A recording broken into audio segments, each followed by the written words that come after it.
നമസ്കാരം. BMS doctor ചാറ്റിൻ്റെ ഏറ്റവും പുതിയ എപ്പിസോഡിലേക്ക് മാന്യ പ്രേക്ഷകർക്ക് സ്വാഗതം. നമുക്കറിയാം, ആശുപത്രികളിലേക്ക് ആളുകൾ വരുന്നത് ശാരീരിക ബുദ്ധിമുട്ടുകളോ രോഗങ്ങളോ ഒക്കെ വരുമ്പോഴാണ്. അത് ഭേദമാകും വരെ ഒരു ഭീതിയുടെയും സങ്കടത്തിൻ്റെയും ഒക്കെ നിഴലുകൾ ഉണ്ടായേക്കാം. പക്ഷേ ശുഭസൂചകമായി ഒരു സന്തോഷ വാർത്തയെ സ്വീകരിക്കുവാനായി ആളുകൾ എത്തുന്നത് ഒരു കുഞ്ഞുണ്ടാകുന്ന ഘട്ടത്തിലാണ്. അപ്പോൾ ആ ഒരു കുഞ്ഞിനെ നൽകി മാതാപിതാക്കളിൽ ഏറ്റവും കൂടുതൽ സന്തോഷം പകർത്തുന്ന ആ മൊമെൻറ്റിന് സാക്ഷ്യം വഹിക്കുന്നത് ഗൈനക്കോളജിയിലെ ഡോക്ടർമാരാണ്. ഇന്ന് നമുക്കിപ്പോൾ ഉള്ളത് അങ്ങനെ ഒരു ഗസ്റ്റാണ്. തൊടുപുഴ ബേബി മെമ്മോറിയൽ ഹോസ്പിറ്റലിലെ സീനിയർ ഗൈനക്കോളജിസ്റ്റ് HODയുമായ ഡോക്ടർ മീന സോമനാണ് ഇന്ന് നമ്മോടൊപ്പം ഉള്ളത്. വെൽക്കം മാം. നമസ്കാരം. ഒരുപക്ഷെ തൊടുപുഴക്കാർക്ക് ഏറെ പരിചയമുള്ള ഒരു വ്യക്തിയായതുകൊണ്ട് ഒരുപാടൊന്നും മേഡത്തിനെ പരിചയപ്പെടുത്തേണ്ട ആവശ്യമില്ല. 30 വർഷങ്ങൾക്ക് മേളിലായി ഇവിടെ, അല്ലേ? അതെ. അപ്പോൾ ഇന്ന് സംസാരിക്കുന്ന വിഷയം നമ്മുടെ അമ്മയാകാൻ പോകുന്ന സ്ത്രീകൾക്ക്, അല്ലെങ്കിൽ ഗർഭകാലത്തിലൂടെ സഞ്ചരിക്കുന്ന സ്ത്രീകൾക്ക് പ്രയോജനപ്പെട്ടേക്കാവുന്ന ഒരു ടോക്കിനാണ് മാമിനെ ഞങ്ങൾ ക്ഷണിച്ചത്. എനിക്ക് വളരെയധികം സന്തോഷമുണ്ട്. ഓക്കെ. അപ്പോൾ മാം, പ്രീനാറ്റൽ ആൻറ്റിനാറ്റൽ കെയറിനെ കുറിച്ചാണ് മാമിൽ നിന്ന് ഞങ്ങൾക്ക് അറിയേണ്ടത്. സിംപ്ലി ഒന്ന് പറയൂ, എന്താണ് ഈ പ്രീനാറ്റൽ ആൻഡ് ആൻറ്റിനാറ്റൽ കെയർ, അതിൻ്റെ പ്രാധാന്യവും? ഒരു ആരോഗ്യമുള്ള അമ്മയ്ക്ക് മാത്രമേ ഉള്ളൂ ഒരു ആരോഗ്യമുള്ള കുഞ്ഞ് ജനിക്കുകയുള്ളൂ. ഒരമ്മയുടെ ഗർഭകാല ആരോഗ്യത്തിൻ്റെ പ്രതിഫലനമാണ് ആരോഗ്യമുള്ള ഒരു കുഞ്ഞ്. പ്രീനേറ്റൽ കെയർ എന്ന് പറഞ്ഞാൽ ഗർഭിണിയാകുന്നതിന് മുമ്പ് നമ്മൾ എന്തൊക്കെ കരുതലെടുക്കണം. പ്രീനേറ്റൽ കെയറിന് ഇപ്പോൾ വളരെയധികം പ്രാധാന്യമുണ്ട്. കാരണം എന്താണെന്ന് വെച്ചാൽ, ഗർഭിണിയാകുന്നത് തന്നെ പെൺകുട്ടിയുടെ പ്രായം 30കൾക്ക് ശേഷമാണ്. പിന്നെ അടുത്ത ഒരു കാര്യം എന്ന് പറഞ്ഞാൽ, പ്രഗ്നൻസി ഷുഡ് ബി പ്ലാൻഡ്. ഞാനങ്ങ് പ്രഗ്നൻ്റ് ആയിപ്പോയി, ഇനി എന്നാ ചെയ്യണം, അങ്ങനെയല്ല. നമ്മൾ പ്രഗ്നൻസി പ്ലാൻഡായിട്ട് വേണം സംഭവിക്കാൻ. ഞാൻ പറഞ്ഞല്ലോ, 30ന് ശേഷമുള്ള ഗർഭധാരണമെന്ന് പറയുമ്പം തന്നെ പലർക്കും ജീവിതശൈലി രോഗങ്ങളുണ്ടാകും. ഉദാഹരണത്തിന് diabetes, hyper tension or BP, thyroid illness, പിന്നെ ചില പാരമ്പര്യ രോഗങ്ങൾ. ഇങ്ങനെ ഉള്ളവർ ഗർഭിണി ആകാൻ പ്ലാൻ ചെയ്യുന്നതിന് മുമ്പ് തന്നെ ഒരു ഗൈനക്കോളജിസ്റ്റിനെ കണ്ടിട്ട് ഞാൻ എന്ത് കരുതലൊക്കെ എടുക്കണം, എൻ്റെ ഈ പ്രീ എക്സിസ്റ്റിംഗ്, അതായത് നിലവിലുള്ള കണ്ടീഷൻസ് അണ്ടർ കൺട്രോളാണോ? കാരണം ഇതൊക്കെ ഗർഭത്തെ ദോഷകരമായി ബാധിക്കുന്ന സംഗതിയാണ്. അതുപോലെ തന്നെ ചില മരുന്നുകൾ കഴിക്കുമ്പോൾ, ഉദാഹരണത്തിന് എപ്പിലെപ്സി എന്ന് പറഞ്ഞാൽ അപസ്മാരം, ഇതിന് കഴിക്കുന്ന ചില മരുന്നുകൾ മാറ്റേണ്ടതുണ്ട്. അതൊക്കെ ടെററ്റോജനിക്ക്, കുഞ്ഞിന് ഹാംഫുള്ളായിട്ടുള്ളതാണ്. അപ്പോൾ അതിനെ ചേഞ്ച് ചെയ്യുക. പിന്നെ ബ്ലഡ് ഷുഗർ വെൽ കൺട്രോളായി വെക്കുക. പാരമ്പര്യ രോഗങ്ങൾ, ചില ഹാർട്ട് ഡിസീസ്, അവരോട് ഒരിക്കലും പ്രഗ്നൻ്റ് ആകരുതെന്ന് പറഞ്ഞിട്ടുള്ളവരായിരിക്കും. അപ്പോൾ ഇങ്ങനെയുള്ള കാര്യങ്ങളൊക്കെ കണ്ട് അതൊക്കെ പൂർണ്ണമായിട്ടും കൺട്രോളിലാക്കിയിട്ട് വേണം പ്രഗ്നൻസിക്ക് ശ്രമിക്കണം. അപ്പോൾ അതിനാണ് പ്രീനേറ്റൽ കെയർ എന്ന് പറയുന്നത്. ആൻറ്റിനേറ്റൽ കെയർ എന്ന് പറഞ്ഞാൽ പ്രഗ്നൻ്റ് ആയി കഴിഞ്ഞിട്ട് ഉള്ള കെയർ, അതായത് ഗർഭകാലം, പ്രഗ്നൻസി പോസിറ്റീവ് ആകുന്നത് മുതൽ ഡെലിവറി വരെയുള്ളതാണ് ഗർഭകാലം. ആ ഗർഭകാലത്ത് എന്തൊക്കെ ശ്രദ്ധിക്കണം എന്നൊക്കെയാണ് ആൻറ്റിനേറ്റൽ കെയർ കൊണ്ട് ഉദ്ദേശിക്കുന്നത്. ഈ ഒരു ആൻറ്റിനേറ്റൽ കാലഘട്ടത്തിൽ എത്ര തവണ ഇമ്പോർട്ടൻ്റ് ആയിട്ട് ഡോക്ടറെ കാണണം, എന്തിനൊക്കെ വേണ്ടിയിട്ടാണ് കാണുന്നത്? ഇപ്പം പ്രഗ്നൻസി ടെസ്റ്റ് നമുക്ക് വീട്ടിൽ ചെയ്യാം. യൂറിൻ സ്ട്രിപ്പ് ഉപയോഗിച്ച് ടെസ്റ്റ് ചെയ്ത് പോസിറ്റീവാണെന്ന് കണ്ട ഉടൻ തന്നെ ഡോക്ടറെ കാണണം. ആദ്യ ചെക്കപ്പിൽ തന്നെ നമ്മൾ വിശദമായിട്ട് ഡോക്ടറോട് എല്ലാ കാര്യങ്ങളും സംസാരിക്കണം.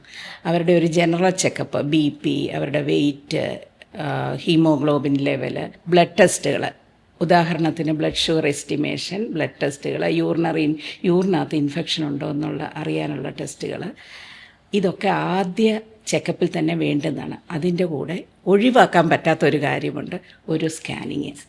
ഈ ആദ്യ സ്കാൻ കൊണ്ട് ഉദ്ദേശിക്കുന്ന വയബിലിറ്റി സ്കാൻ എന്നാണ് നമ്മൾ പറയുന്നത്. പിടിച്ചിരിക്കുന്ന നോർമലാണോ, പ്രഗ്നൻസി നോർമലാണോ, അത് ട്യൂബിലല്ല. ട്യൂബൽ പ്രഗ്നൻസിക്ക് നമ്മൾ എക്ടോപിക് എന്നാണ് പറയുന്നത്. എക്ടോപിക് അല്ല, നോർമൽ പ്രഗ്നൻസിയാണ്. പിന്നെ നമ്മൾ പറഞ്ഞിരിക്കുന്ന ലാസ്റ്റ് മെൻസ്ട്രൽ പീരീഡ് LMP അത് കറക്റ്റാണോ, പിന്നെ ട്വിൻസാണോ, ഒരുപാട് കാര്യങ്ങൾ നമുക്ക് ആദ്യ ചെക്കപ്പിൽ തന്നെ അറിയാൻ പറ്റും. പിന്നെ അത് കഴിഞ്ഞ് നമ്മളിതെല്ലാം കൺഫേം ചെയ്ത് ഡോക്ടർ എല്ലാം ഡോക്യുമെൻ്റൊക്കെ ചെയ്ത് കഴിഞ്ഞാൽ 28 ആഴ്ച, അതായത് 7ാം മാസം വരെ മാസത്തിൽ 1 വീതം കണ്ടിരിക്കണം. 28 മുതൽ 36, അതായത് 9ാം മാസം വരെ 2 ആഴ്ച കൂടുമ്പം കാണണം. 36 മുതൽ പ്രസവിക്കുന്നിടം വരെ ആഴ്ചയ്ക്ക് കാണണം. ഇതാണ് സാധാരണയുള്ള ഒരു ചെക്കപ്പിൻ്റെ രീതി. മാഡം പറഞ്ഞ ഇമ്പോർട്ടൻറ്റ് സ്കാനിങ് സമയത്ത് നമ്മൾ കാണുന്ന എന്തൊക്കെയാണ്, കുട്ടിയുടെ എന്തൊക്കെ മാറ്റങ്ങളാണ് കാണുന്നത്? ഈ ഗർഭകാലത്തെ നമുക്ക് 3ആയിട്ട് തരംതിരിക്കാം. 3 ഭാഗങ്ങളായിട്ട്, അതായത് പോസിറ്റീവായിട്ടുള്ള ആദ്യത്തെ 3 മാസം, അതിന് ഫസ്റ്റ് ട്രൈമസ്റ്റർ എന്ന് പറയുന്നു. 3 മുതൽ 6 മാസം വരെയുള്ള സമയമാണ് സെക്കൻഡ് ട്രൈമസ്റ്റർ. 6 മുതൽ 9 വരെ തേർഡ് ട്രൈമസ്റ്റർ. അപ്പോൾ നമ്മളിപ്പം പറഞ്ഞു ഫസ്റ്റ് ട്രൈമസ്റ്ററിൽ നമ്മൾ എന്താ ചെയ്യേണ്ടത്. നമ്മളൊരു സ്കാൻ ചെയ്യണം, അത്യാവശ്യം ബ്ലഡ് ടെസ്റ്റ് ചെയ്യണം, BP ഒക്കെ റെക്കോർഡ് ചെയ്യണം, ഡോക്ടറെ കണ്ടിരിക്കണം. പിന്നെ അടുത്തത് വരുന്ന സെക്കൻഡ് ട്രൈമസ്റ്ററാണ്, അതായത് 12 ആഴ്ച മുതൽ ഉള്ള 6 മാസം വരെയുള്ള കാലഘട്ടം. അവിടെയാണ് നമുക്ക് പ്രധാനമായിട്ടും ND സ്കാൻ എന്ന് പറഞ്ഞൊരു സ്കാനുണ്ട്. ന്യൂക്കൽ ട്രാൻസ്ലൂസൻസി സ്കാൻ എന്നാണ് അതിനെ വിളിക്കുന്നത്. അതെന്തിനാന്ന് വെച്ചാൽ നമ്മളുടെ വയറ്റിൽ വളരുന്ന കുഞ്ഞിന് ജനിതക വൈകല്യങ്ങൾ, അതായത് ക്രോമസോമൽ ഡിഫക്റ്റ് എന്തെങ്കിലും ഉണ്ടോ എന്ന് അറിയാനുള്ള ടെസ്റ്റാണ് ND സ്കാന്. പ്രധാനമായിട്ട് 3 ക്രോമസോമൽ വൈകല്യങ്ങളാണ് നമ്മൾ ചെക്ക് ചെയ്യുന്നത്. Trisomy 21, trisomy 13 and 18. ഇതിലേറ്റവും കോമണസ്റ്റാണ് നമ്മൾ വിളിക്കുന്ന ട്രൈസോമി 21. ഈ ട്രൈസോമി 21നെയാണ് നമ്മൾ ബുദ്ധിമാന്ദ്യം എന്ന് പറയുന്നത്. ഇതിൻ്റെ എന്തെങ്കിലും ലക്ഷണങ്ങളുണ്ടോ എന്ന് അറിയാനാണ് ND സ്കാൻ ചെയ്യുന്നത്. അതിൻ്റെ കൂടെ തന്നെ ബ്ലഡ് ടെസ്റ്റും ഉണ്ട്, double marker, triple marker, quadruple marker. അതിനെ സപ്ലിമെൻറ്റ് ചെയ്യാനാണ്, ഈ സ്കാനിനെ സപ്ലിമെൻറ്റ് ചെയ്യാനാണ് ഈ ടെസ്റ്റുകൾ. അടുത്ത സ്കാൻ വരുന്നത് 5-ാം മാസത്തിലാണ്. 5-ാം മാസം എന്ന് പറഞ്ഞാൽ 18 മുതൽ 22 ആഴ്ച വരെയുള്ള കാലഘട്ടം. ഈ കാലഘട്ടത്തിലാണ് നമ്മൾ സാധാ വൈകല്യങ്ങളുണ്ടോ എന്ന് അറിയാനുള്ള അനോമലി സ്കാൻ ചെയ്യുന്നത്. പിന്നെ നമ്മൾ ഒരു സ്കാനും കൂടെ പിന്നെ പറയാറുള്ളൂ, അത് ഗ്രോത്ത് സ്കാനാണ്. അത് തേർഡ് ട്രൈമസ്റ്ററിൽ വളർച്ചയൊക്കെ എങ്ങനെയുണ്ട്, ഓക്കെ ആണോ, വെയിറ്റ് എങ്ങനെയുണ്ട്, എല്ലാം അസസ് ചെയ്യാൻ. പിന്നെ ഇതിൻ്റെ ഇടയ്ക്ക് നമുക്കൊരു 24 ആഴ്ചയൊക്കെ ആകുമ്പോൾ ഒരു ഗ്ലൂക്കോസ് ടോളറൻസ് ടെസ്റ്റ് വരുന്നുണ്ട്. അതായത് ബ്ലഡ് ഷുഗർ നോർമലാണോ. ഇന്ന് നമ്മുടെ ഇടയിൽ ഗർഭത്തിലെ പ്രമേഹം വളരെയധികം കൂടുതലാണ്. ഞങ്ങളൊക്കെ പ്രാക്ടീസ് ചെയ്തുകൊണ്ടിരുന്ന കാലത്ത് ഗർഭിണികളിൽ പ്രമേഹം കാണുന്ന 10 to 20% ഞങ്ങളുടെ തുടക്കത്തിലൊക്കെ. പക്ഷേ ഇപ്പം നമ്മളുടെ OPയിൽ വരുന്നതിൽ ഒരു 70 മുതൽ 80% ഗർഭിണികൾക്കും ഗർഭത്തിലെ പ്രമേഹം പിടിക്കപ്പെട്ടവരാണ്. അപ്പോൾ ഈ GTT ടെസ്റ്റ് വളരെ ഇമ്പോർട്ടൻ്റ്. ഒപ്പം തന്നെ മാം കുറച്ച് വാക്സിനേഷൻസും കൂടെ ഉണ്ടല്ലോ, അതെന്തൊക്കെയാണെന്നും കൂടെ ഒന്ന് പറയൂ. പ്രധാനമായിട്ടും എടുക്കേണ്ടത് ടെറ്റനസ് ടോക്സോയിഡാണ്. അത് നമ്മൾ 3 മാസത്തിനുള്ളിൽ എടുത്തിരിക്കണം.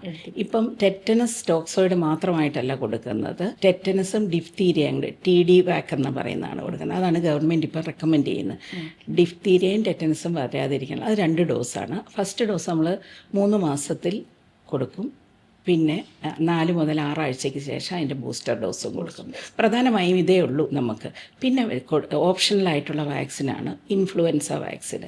ഈ തണുപ്പൊക്കെയുള്ള സമയത്തും വിദേശ രാജ്യങ്ങളിലൊക്കെ അത് നിർബന്ധമായിട്ടും എടുക്കാറുണ്ട്. നമുക്കത് എടുക്കുന്നത് നല്ലത് തന്നെയാണ്, ഇൻഫ്ലുവൻസ വാക്സിൻ. പിന്നെ ചിലർ ഈ റേബീസ് വാക്സിൻ എടുത്തുകൊണ്ടിരുന്നതാണ്, പ്രഗ്നൻ്റായി ഇനി എന്ത് ചെയ്യണമെന്ന് ചോദിക്കും. അത് കണ്ടിന്യൂ ചെയ്യാം.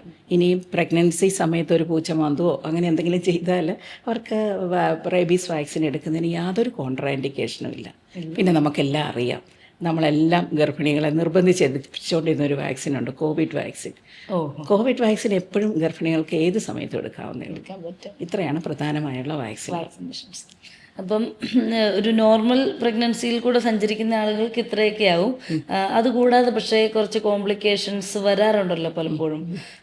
ശാരീരിക അസ്വസ്ഥതകൾ നോർമലി ഉള്ളതിനേക്കാൾ കൂടുതലായിട്ട് അനുഭവപ്പെടാൻ സാധ്യതയുള്ളത് എന്തൊക്കെയാണ്? ഫസ്റ്റ് ട്രൈമസ്റ്ററിൽ ഗർഭത്തിൻ്റെ ലക്ഷണങ്ങൾ എന്ന് നമ്മൾ വിളിക്കുന്ന അമിത ക്ഷീണം, വിശപ്പില്ലായ്ക, ഓക്കാനം, ഛർദി, ഇതൊക്കെയാണ് ആദ്യത്തെ മാസങ്ങളിൽ കാണപ്പെടുന്ന. ഇതിനെ ലക്ഷണങ്ങളെന്ന് തന്നെ വിളിക്കാം. സാധാരണയായി ഇതിനൊന്നും ഒരു ട്രീറ്റ്മെൻറ്റും ആവശ്യമില്ല. പക്ഷേ ഒരു പരിധിയിൽ കൂടുതൽ ഛർദ്ദിച്ചു കഴിഞ്ഞാൽ ഹോസ്പിറ്റലിൽ വരണം, ട്രിപ്പ് എടുക്കണം. കണ്ടമാനം ക്ഷീണം വരും, അപ്പോൾ ട്രിപ്പ് എടുത്തേ പറ്റൂ. പിന്നെ നമുക്ക് ഈ ഗർഭകാല ലക്ഷണങ്ങൾക്ക് ചെറിയ ഹോം റെമഡീസൊക്കെ ചെയ്യാൻ പറ്റും. ധാരാളം വെള്ളം കുടിക്കുക, ചെറിയ തോതിലുള്ള ഭക്ഷണങ്ങളായിട്ട് കഴിക്കുക. പിന്നെ ചിലർ പറയും എനിക്ക് ജിഞ്ചർ ടീ കഴിച്ചാൽ നല്ലതാണ്, ജിഞ്ചർ ക്യാൻഡി കഴിച്ചാൽ നല്ല. അപ്പോൾ നമുക്ക് ഇഷ്ടപ്പെടുന്ന കാര്യങ്ങളൊക്കെ ചെയ്ത് ഈ ലക്ഷണങ്ങളെ നമുക്ക് കംപ്ലീറ്റ് ഇല്ലാതാക്കാൻ പറ്റില്ല. നമുക്ക് സഹിക്കാവുന്ന ലെവലിലേക്ക് അതിനെ കൊണ്ടുവരിക. പിന്നെ പറ്റാതെ വരുമ്പോൾ ഹോസ്പിറ്റലൈസ് ചെയ്യുക. സെക്കൻഡ് ട്രൈമസ്റ്റർ ആയി കഴിയുമ്പോൾ, അതായത് 3 മുതൽ 6 മാസമാകുമ്പോൾ കാര്യങ്ങളൊക്കെ ഇച്ചിരി കൂടെ ബെറ്റർ ആവും. എന്താണെന്ന് വെച്ചാൽ വിശപ്പൊക്കെ ആകും, ക്ഷീണം കുറയും, അപ്പം ഭക്ഷണം കഴിക്കാനൊക്കെ തോന്നും. എന്നാലും ചില പ്രശ്നങ്ങൾ വരാം. ആസിഡിറ്റി, വയറ് കമ്പിക്കൽ, മലബന്ധം, ചിലർക്ക് ബാക്ക് ഏക്ക് പറയാറുണ്ട്. ഇതും ഇപ്പം ആസിഡിറ്റിയൊക്കെ വന്നാൽ നമ്മൾ ഫ്രീക്വൻ്റായിട്ട് ഭക്ഷണം കഴിക്കുക, വെള്ളം കുടിക്കുക, അങ്ങനെയൊക്കെയുള്ള കാര്യങ്ങളിലൂടെ അതിനെ നമുക്ക് കൺട്രോൾ ചെയ്യാൻ പറ്റും. പിന്നെ ബാക്ക് ഏക്ക് അധികവും നമ്മുടെ ആ പ്രഗ്നൻസിയിൽ ഒരു പ്രത്യേക പോസ്ചറാണല്ലോ, വയറ് മുന്നോട്ട് തള്ളി ബാക്ക്, അതൊക്കെ നമ്മൾ അത്യാവശ്യം റെസ്റ്റ് എടുക്കുക ഒക്കെ ചെയ്ത് മാറ്റാവുന്നേ ഉള്ളൂ. ഈ വരുന്ന അസിഡിറ്റി മാഡം പറഞ്ഞല്ലോ, അതൊരു പേഴ്സണൽ ക്വസ്റ്റ്യൻ ആണ്, എനിക്കൊക്കെ ഉണ്ടായിരുന്നൊരു ബുദ്ധിമുട്ടാണ്. അതിന് മരുന്നാണോ അതോ ഭക്ഷണക്രമം തന്നെയാണോ? നമുക്ക് മരുന്ന് കഴിക്കാം. പിന്നെ ഇത് പ്രഗ്നൻസിയിലെ ചില ഹോർമോൺസ് ഗ്യാസ്ട്രോ ഈസഫാജിയൽ സ്ഫിൻഡറിനെ ഡയലേറ്റ് ചെയ്യുമ്പോഴാണ് ഈ വയറ്റിൽ കിടക്കുന്ന ആസിഡ് കണ്ടന്റ് മുകളിലോട്ട് കയറി വരുന്നത്. അപ്പം കിടക്കുമ്പം ഒന്ന് അല്പം പില്ലോ ഇട്ട് ഒന്ന് സെമി റെക്കംബൻ്റ് പൊസിഷൻ, അതായത് പതുക്കെ ചാരിയിരിക്കുന്ന രീതിയിലൊന്ന് കിടക്കുക. പിന്നെ ഒത്തിരി എരിയും പുളിയുള്ള ഭക്ഷണം ഒഴിവാക്കുക. പിന്നെ പാല് നല്ലതാണ്, പാല് മധുരമില്ലാത്ത തണുത്ത പാല് കുടിക്കുന്നത് നല്ലതാണ്. അങ്ങനെയുള്ള ചില ഇപ്പോഴത്തെ അമ്മച്ചിമാർക്കൊക്കെ അറിയാം അതിൻ്റെ ഹോം റെമഡീസ് എന്താണെന്ന്. പിന്നെ 3rd ട്രൈമസ്റ്ററിലേക്ക് നമ്മളങ്ങ് പോകുമ്പം പിന്നെ കാണുന്ന ഒരു കോമൺ ആയിട്ടുള്ളൊരു കംപ്ലൈൻ്റാണ് മസിൽ ക്രാംസ്. മസിൽ ക്രാംസ്, അതിന് നമ്മളൊരു ചെറിയ മസിൽ മസേജിങ്, സ്ട്രെച്ചിങ്, പിന്നെ ഡീഹൈഡ്രേഷൻ ഒഴിവാക്കുക, നല്ലപോലെ വെള്ളം കുടിക്കണം. പിന്നെ കാൽസ്യം, മഗ്നീഷ്യം അടങ്ങിയ ഗുളികകൾ ഒക്കെ നല്ലത് തന്നെയാണ് മസിൽ ക്രാംസിന്. ഇതിലൊക്കെ ഉപരിയായിട്ട് ഒരു 20 to 30 മിനിറ്റ് വാക്കിംഗ് വളരെ നല്ലതാണ്. അതായത് ഒരു mild form of exercise muscle ക്രാംസിനെ പ്രിവെൻറ്റ് ചെയ്യാൻ നല്ലത് തന്നെയാണ്. അതുപോലെ തന്നെ ഭക്ഷണക്രമം മറ്റൊരു ഇമ്പോർട്ടൻ്റ് കാര്യമാണ്. അമ്മമാരൊക്കെ പറയാറുണ്ട്, നീ ഇപ്പോൾ 2 പേർക്കുള്ള ഭക്ഷണം കഴിക്കണം, അപ്പോൾ പിന്നെ ചിലത് ഒഴിവാക്കാൻ പറയാറുണ്ട്. അപ്പം പ്രധാനപ്പെട്ട സപ്ലിമെൻ്റ് ഭക്ഷണക്രമം, പിന്നെ ഈ പപ്പായ, പൈനാപ്പിൾ, KFC ചിക്കനൊക്കെ ചില സമയത്ത് കൊടുക്കാറില്ല കഴിക്കാൻ. അപ്പോൾ ഇതിൻ്റെ ശരിയായ ഒരു നിർദ്ദേശങ്ങൾ ഒന്ന് പറയൂ. തീർച്ചയായും ആര്യയുടെ ഈ ക്വസ്റ്റ്യൻ വളരെ വളരെ പ്രാധാന്യം അർഹിക്കുന്നതാണ്. കാരണം ഇന്നിപ്പം നമ്മളുടെ വീടുകളിൽ പലരും അണുകുടുംബങ്ങളാണ്, ഭാര്യയും ഭർത്താവും തന്നെയുള്ളൂ. ഭാര്യ ജോലിക്ക് പോകുന്നു, ഭർത്താവ് ജോലിക്ക് പോകുന്നു, ഞാൻ എന്തൊക്കെ കഴിക്കണം, എന്തൊക്കെയാണ് കഴിക്കാൻ മേലാത്തത്, ഒരുപാട് സംശയങ്ങളാണ്. നമ്മൾ ഗർഭിണികളുടെ ആഹാരക്രമം വളരെ ഇമ്പോർട്ടൻ്റ് തന്നെയാണ്, വളരെ പ്രാധാന്യമുള്ളതാണ്. കാരണം അമ്മ കഴിക്കുന്ന ഭക്ഷണത്തിൽ കൂടെ വേണം കുഞ്ഞിന് വേണ്ട എല്ലാ പോഷകങ്ങളും കിട്ടാൻ എന്ന് കരുതി അമ്മ ഓവർ ഈറ്റിംഗ് ആവരുത്. വളരെ ലൈറ്റായിട്ടുള്ള കഴിക്കണം. 2 പേർക്കുള്ള ഭക്ഷണം കഴിക്കുക എന്ന് പറയുന്നത് തെറ്റാണ്. കാരണം 2 പേർക്കുള്ള പോഷകമാണ് നമ്മൾ കഴിക്കേണ്ടത്. ഒരു അഡീഷണലായിട്ട് ഒരു 300 കാലറീസിൻ്റെ ആവശ്യമുള്ളൂ. അതിനുവേണ്ടി കൂടുതലായിട്ടൊന്നും കഴിക്കേണ്ട ആവശ്യമില്ല. പ്രധാനമായിട്ടും നമ്മൾ 3 മെയിൻ മീൽസ് അങ്ങനെയാണല്ലോ നമ്മൾ കേരളീയർ കഴിക്കുന്നത്, ബ്രേക്ക്ഫാസ്റ്റ്, ലഞ്ച്, ഡിന്നർ. ഇതിന് പകരം 5 അല്ലെ 6 മീൽസായിട്ട് കഴിക്കുക. അതായത് ഇടവിട്ട് കഴിക്കുക, ഒരു 1-2 മണിക്കൂർ ഇടവിട്ട്. പണ്ടത്തെ അമ്മച്ചിമാർ പറയും ഗർഭിണി കുറിച്ചുകൊണ്ട് നടക്കണമെന്ന്, അതാണ് കറക്റ്റായിട്ടുള്ള മെത്തേഡ്. ഇടവിട്ട് കഴിക്കണം. പിന്നെ ഉള്ളത്, നമ്മൾ കഴിക്കുന്ന ഭക്ഷണത്തിൽ പ്രോട്ടീൻ്റെ അളവാണ് കൂട്ടേണ്ടത്. പ്രോട്ടീൻ എന്ന് പറഞ്ഞാൽ 2 തരം പ്രോട്ടീനുണ്ട്, ആനിമൽ പ്രോട്ടീൻസും വെജിറ്റബിൾ പ്രോട്ടീൻസും. ആനിമൽ പ്രോട്ടീൻസ് പ്രധാനമായിട്ടും പാൽ ഉൽപ്പന്നങ്ങളും, മത്സ്യം, മാംസം, പിന്നെ മുട്ട. ഇപ്പം മുട്ടയൊരു സൂപ്പർ ഫുഡായിട്ടാണ് കരുതിയിരിക്കുന്നത് അല്ലേ? വളരെ എല്ലാ ഇതിനകത്തും മുട്ട പറയുന്നു. ഗർഭിണിക്ക് മുട്ട വളരെ നല്ലത് തന്നെയാണ്. വെജിറ്റേറിയൻസ് ആണെങ്കിൽ പാലുൽപ്പന്നങ്ങളും ധാരാളമായി ഉൾപ്പെടുത്താൻ നോക്കണം. അതോടൊപ്പം തന്നെ പൾസസ്, നട്ട്സുകൾ ഒക്കെ ആഹാരത്തിൽ, പരിപ്പ്, പയറുവർഗ്ഗങ്ങളൊക്കെ നല്ലപോലെ ഉൾപ്പെടുത്തിയാൽ മതി. പിന്നെ നമ്മൾ ഉൾപ്പെടുത്തേണ്ട ഭക്ഷണങ്ങളെന്ന് പറയുന്നത് പച്ചക്കറികളും പഴങ്ങളും, നാര് അടങ്ങിയ ഭക്ഷണങ്ങൾ, പിന്നെ ഇലക്കറികളും മുളപ്പിച്ച പയറും, പിന്നെ തവിട് കളയാത്ത അരി കൊണ്ടുള്ള ചോറും ഒക്കെ ഗർഭിണിക്ക് വളരെ നല്ലതാണ്. കഴിവതും ടിന്നിലടച്ച് കിട്ടുന്ന ഭക്ഷണങ്ങൾ ഒഴിവാക്കുക. ഉദാഹരണമായിട്ട് ആര് ചോദിച്ചില്ലേ, KFC അത്ര നല്ലതല്ല. ടിന്നിലടച്ചതും ഉണങ്ങിയതുമായ ഭക്ഷണങ്ങൾ ഗർഭിണികൾ ഒഴിവാക്കുന്നത് തന്നെയാണ് നല്ലത്. KFC തന്നെ ഒരു ലേബലുണ്ട്, it is not good for pregnant women എന്നുണ്ട്. പിന്നെ പപ്പായ, പൈനാപ്പിൾ, അതെന്നോട് എല്ലാവരും ചോദിക്കുന്ന ഒരു ചോദ്യമാണ്. ഗർഭിണി ഇവർക്ക് ഇച്ചിരി പപ്പായ കൊടുക്കാമോ, അല്ലെങ്കിൽ പൈനാപ്പിളിൻ്റെ ഒരു കഷ്ണം കൊടുക്കുക. അതുകൊണ്ട് വലിയ തെറ്റൊന്നും എനിക്ക് തോന്നുന്നില്ല. ഈ 2 ഫ്രൂട്ടുകളും നമ്മളുടെ വയറ്റിലെ ദഹന രസങ്ങളെ ഉദ്ദീപിപ്പിക്കുന്നതാണ്. അധികമായാൽ അമൃതും വിഷം എന്ന് ഉള്ള ഒരു ആറ്റിറ്റ്യൂഡ് ഇതിൻ്റെ നേരെ എടുത്താൽ മതി. ഒരു ശകലം പപ്പായ കഴിച്ചെന്നോ ഒരു ശകലം പൈനാപ്പിൾ കഴിച്ചെന്നോ കരുതി ഒന്നും സംഭവിക്കത്തില്ല. നമ്മളിപ്പം ഭക്ഷണക്രമത്തിൻ്റെ കാര്യം പറഞ്ഞു, ഇടവിട്ട് കഴിക്കണം. കഴിവതും കാർബോഹൈഡ്രേറ്റ് കുറച്ച് പ്രോട്ടീൻ്റെ അളവ് കൂട്ടണം. ഡെയിലി 1 മുട്ടയും 1/2 ലിറ്റർ പാലും കുടിച്ചാൽ പ്രോട്ടീൻ്റെയും കാൽസ്യത്തിൻ്റെയും നമുക്ക് വേണ്ട ആവശ്യകത നിറവേറും. അളവ് ഏകദേശം കറക്റ്റായിട്ട് വരും. പിന്നെ നമ്മൾ സപ്ലിമെൻറ്റ്സ് ആയിട്ട് കഴിക്കുന്നത് 3 മാസം വരെ ഫോളിക് ആസിഡ് ടാബ്ലറ്റ്സ്, 3 മാസം മുതൽ 4 മാസം മുതൽ കാൽസ്യം അയൺ ടാബ്ലറ്റ്. യാത്രയുടെ കാര്യത്തിലും ആളുകൾക്ക് ഇങ്ങനെ ഒരു സംശയമുണ്ട്. യാത്ര ചെയ്യാമോ ഗർഭാവസ്ഥയിൽ? എങ്ങനെ കൺട്രോൾ ചെയ്യണം? എങ്ങനെ കരുതൽ വേണം? ഇപ്പോൾ ഒരു നോർമൽ പ്രഗ്നൻസി ആണെങ്കിൽ ആദ്യ 3 മാസങ്ങളിലും പിന്നെ അവസാന മാസങ്ങളിലും ഇച്ചിരി യാത്രകൾ ഒഴിവാക്കുന്നത് തന്നെയാണ് നല്ലത്. പിന്നെ 3 to 2nd trimester 3 to 6 month നമ്മൾ ഭർത്താവ് ഒന്നിച്ചൊന്നും ഉല്ലാസയാത്രയ്ക്കൊക്കെ പോകുന്നതിനൊന്നും കുഴപ്പമില്ല. അതിനാണല്ലോ ഇപ്പം നമ്മൾ ബേബി മൂൺ എന്നൊക്കെ വിളിക്കുന്നത്. ഡോക്ടർ റെസ്റ്റ് പറഞ്ഞിരിക്കുന്ന ഗർഭിണികളുണ്ട്. അതായത് ബാഡ് ഒബ്സ്റ്ററ്റിക് ഹിസ്റ്ററി എന്ന് പറയും. നേരത്തെ ഹിസ്റ്ററി ഓഫ് മാസം തികയാത്ത പ്രസവവേദനയുള്ളവർ, ഗർഭം അലസിയവർ, മറവുള്ള ഗർഭപാത്രത്തിന് താഴെ പിടിച്ചിരിക്കുന്നവർ, അങ്ങനെയുള്ളവരൊക്കെ യാത്ര ഒഴിവാക്കുന്നത് നല്ലതാണ്. അല്ലാത്തവർക്ക് ആയാസകരമില്ലാത്ത ചെറിയ യാത്രകളൊന്നും ചെയ്യുന്നതിന് കുഴപ്പമില്ല. ഭർത്താവിൻ്റെ ഒപ്പം യാത്രയുടെ കാര്യം പറഞ്ഞപ്പോഴാണ്, ദാമ്പത്യ ബന്ധം തുടരാവോ അല്ലെങ്കിൽ ഫിസിക്കൽ റിലേഷൻസ് പറ്റുമോ എന്ന് ചോദിക്കാറുണ്ട്. അത് സാധാരണ ചോദിക്കുന്നതാണ്. ആദ്യത്തെ 3 മാസങ്ങളിലും അവസാന മാസങ്ങളിലും അല്പം ഒന്ന് ഒഴിവാക്കുന്നത് തന്നെയാണ് നല്ലത്. പിന്നെ ലൈംഗിക ശുചിത്വം അങ്ങേയറ്റം പാലിക്കണം.